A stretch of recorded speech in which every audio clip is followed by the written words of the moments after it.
Eder. Mech. Pallister. L'assassino deve stare in carcere fino al suo ultimo giorno.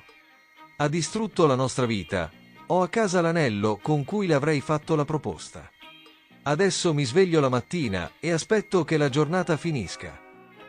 Penso che dovrebbe restare in carcere fino al suo ultimo giorno. Non solo ha tolto la vita a lei, ma ha distrutto anche la mia, quella dei suoi genitori. In questi 6 mesi è come se fossi morto anch'io. Sarò e mi aspetto giustizia. È l'unica cosa che ci resta. Lei non la ritroveremo più.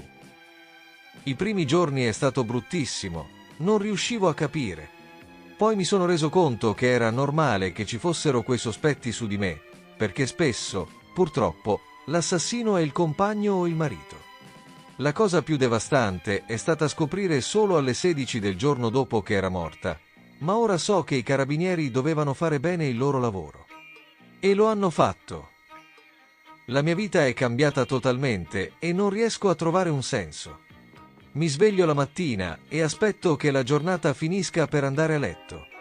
Non ho più motivi per vivere, aspetto solo che i giorni passino.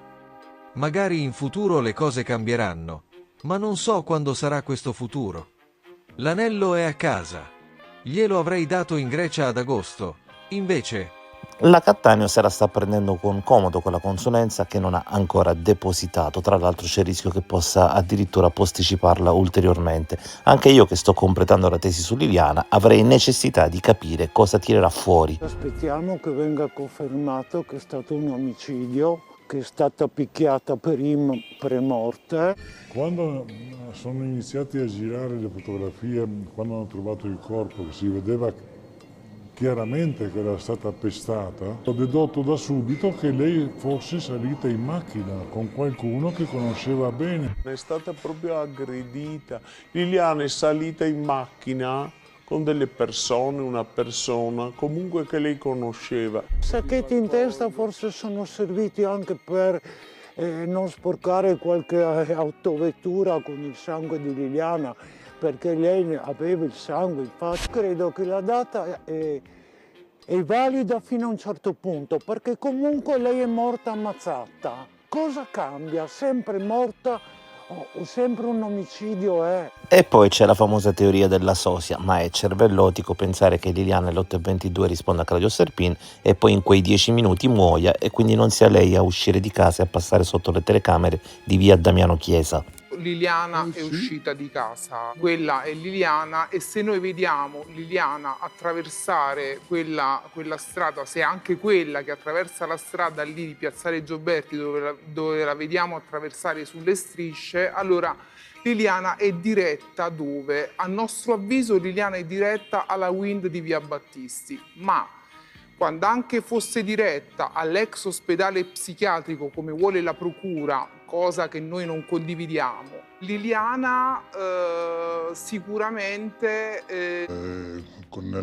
Rispettiamo la dottoressa Cattaneo, però noi abbiamo il professor Fineschi, il professore Bacci che si sono esposti non perché per presa di posizione, ma perché hanno avuto la possibilità di visionare insomma tutta la documentazione, hanno avuto la possibilità di partecipare agli esami istologici. Stiamo aspettando adesso quest'ultimo accertamento che dovrebbe avvenire nei prossimi giorni, che ci potrà dire sulla lessività che ormai noi siamo certi che è vitale, quindi quando Liliana era in vita. È importante perché insieme alla lesione alla vertebra che ci dice che è perimortale, anche questa potrebbe dire che insomma è stata causata a Liliana prima di morire. Quindi andiamo sempre perché il complesso di tutte le lesività che sono state riscontrate ci dicono che è stata vittima di un'aggressione. Sicuramente quella riportata al capo, insomma ci sono, se noi andiamo a vedere il complesso delle lesività, anche quella dell'At2, perché ci dice che tanti movimenti, perché era dolorosa, non poteva fare Liliana, quindi non poteva fare quello che la procura ha voluto ricostruire. Quindi insieme tutto il quadro ci potrà consegnare. Io mi auguro che la dottoressa Cattaneo ci possa dire che comunque sia stata vittima di un'aggressione. Sebastiano si fissa con la botola di casa Sterpin, ma questo ovviamente non ha senso, perché se Liliana avesse voluto andare a casa di Sterpin sarebbe stata al piano di sopra e non certo nella botola, non avendo nessuno da cui nascondersi.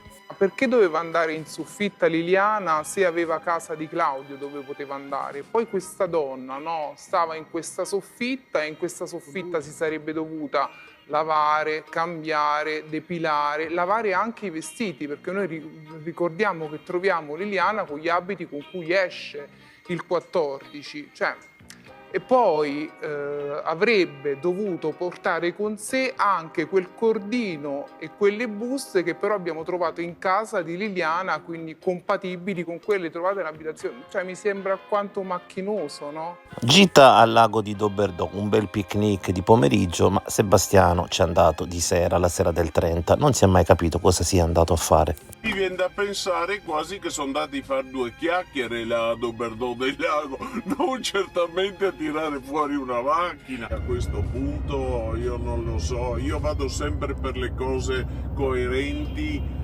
per la logica, e cioè non capisco se era un modo per dirmi che sta uscendo di casa. Se per Giorgio avesse voluto togliersi in fretta dai guai, magari perché ubriaco, avrebbe dovuto chiamare l'amico Dario, con cui tra l'altro Sebastiano si era sentito quel giorno, ma non lo fece.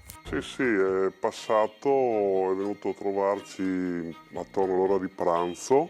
Mi ricordo che avevamo anche chiesto se voleva fermarsi con noi e lui non se l'ha sentita, insomma. Sebastiano ha chiamato il suo amico Arturo per chiedergli una corda. Con tutto il rispetto per quello che ci dice il signor Visentin, sinceramente oggi ancora di più, dopo aver visto le immagini del luogo dove si sarebbe verificato questo incidente, questa uscita di strada, sinceramente io non credo a questa versione. Non c'erano questi rapporti con suo figlio, perlomeno dai tabulati telefonici emerge questo. Non capisco perché quando dice che è buio, c'erano i fari della macchina, c'erano le 4 frecce, qualcuno avrebbe dovuto vedere qualcosa, poteva chiamare qualcun altro, ci sono tante ipotesi, tante pensieri che si possono fare. Questa è una mia idea. Anche in questo caso, quando il signor Visentin ci deve dare delle indicazioni, ecco, si complica un po' la vita, perché io non posso pensare che questa sia un'uscita di strada che richiede anche l'intervento di una terza persona, perché basta fare marcia indietro. Con una memoria avevamo chiesto alla procura di mettere a confronto il racconto del figlio con il racconto del padre, però purtroppo il figlio non è stato mai sentito. Mai sentito su questo aspetto. Ehi, non dimenticare di iscriverti a questo canale.